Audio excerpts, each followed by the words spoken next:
Friend मैं हूँ देवाशीष त्रिपाठी। तो फ्रेंड्स पुणी चली आसी आउ एक योजना सेटा आम नहीं आस नवीन सरकार आउ ये योजनार नाम हूँ मुख्यमंत्री कारीगर सहायता योजना।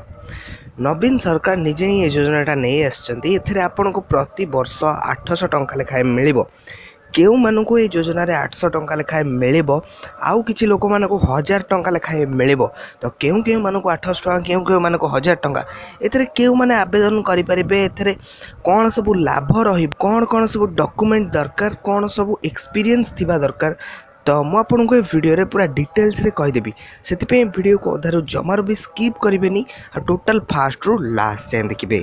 तो चलते फ्रेंड्स आउ डेरी नक हम वीडियो एवं स्टार्ट करवा। वीडियो पसंद लगिले वीडियो को लाइक करंतु आउ सब्सक्राइब बटन को प्रेस कर सारा पाखरे थिबा बेल आइकन को निहाती भाव प्रेस करंतु जहाँफल कि मुझे जेकोसी वीडियो अपलोड करी आपण पाइबे सर्वप्रथमे। मुख्यमंत्री कारीगर सहायता योजना घोषणा कले नवीन सरकार। कारीगर को मासिक 800 टंका सहायता मिलिबो।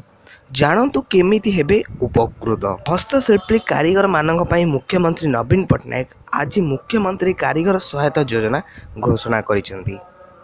एही योजना अनुसार वार्षिक 1 लाख टंकार कम आय थिबा कारीगर मानक मासको 800 टंका लेखाएं सहायता मिलिबो।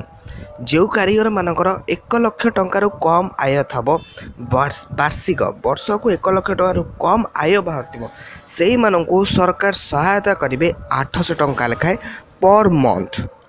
तापर 80 वर्ष ऊर्ध्व कारीगर मानक मासको 1000 टंका लेखाएं सहायता मिल।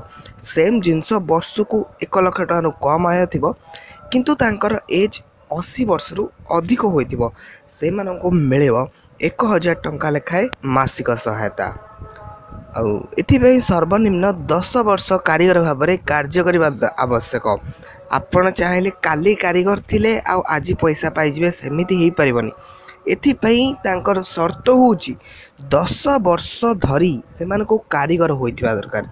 माने जदि 80 वर्षर होइतिबे ताले आपण 70 वर्ष ठारू कारीगर होइतिबा दरकार।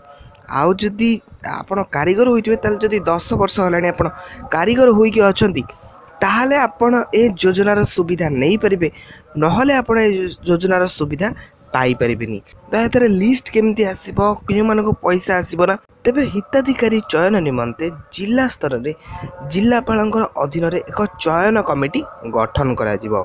हिताधिकारी चयन परे बीडीओ को जरिया रे सहायता प्रदान करा जिवो। तो फ्रेंड्स एथरे आपको किसी अप्लाई करने को पड़ोनी तो सेमित तो किसी ऑफिशियल रिपोर्ट आसनी अप्लाई करने को पड़ो कि नहीं ये तो खाली गोटे कमिटी गठन करा पड़ो। जिला स्तर रे जिलापाल कमिटी गठन करी सेठी केउ केउ मानकु सब पैसा मिलिबो सेठी से माने निजे चयन करेंगे। तापर हिताधिकारी चयन कर सारा बीडीओ को जरिया रे ही आपन को सहायता प्रदान करा जिवो। एट तो सेमिति किसी ऑनलाइन अप्लाई कि ऑफलाइन अप्लाई सेमिति तो किसी ऑप्शन देनी जे अप्लाई करि परिबे कि। तो ओडिसार हस्तशिल्पी विश्व में ओडिशा पई सुना मानिछि। एथिरे कारीगर मानकर सृजनशीलता सहित आम महान संस्कृति और परंपरा सुंदर उपस्थान मध्य देखा मिलता है। से मानकु उत्साहित करिया पई राज्य सरकार अनेक सम्मान मध्य प्रदान करुछंती। कलापति यही कारीगर मानक मध्यरे एक आर्थिक अस्वच्छलता मध्यरे रहिचंती। यही कारीगर मानक पई नुआ सहायता योजना घोषणा करचंती मुख्यमंत्री नवीन पट्टनायक। तो फ्रेंड्स आशा करछि आपण संपूर्ण भाव में विवरणटी पाई जाइथिबे। आ जदि आपनको वीडियो पसंद लागिला तो लाइक कमेंट शेयर आ मो चैनल को सब्सक्राइब करिया पई जमार भूलिबेनी। तो पुणी देखा नेक्स्ट वीडियो रे।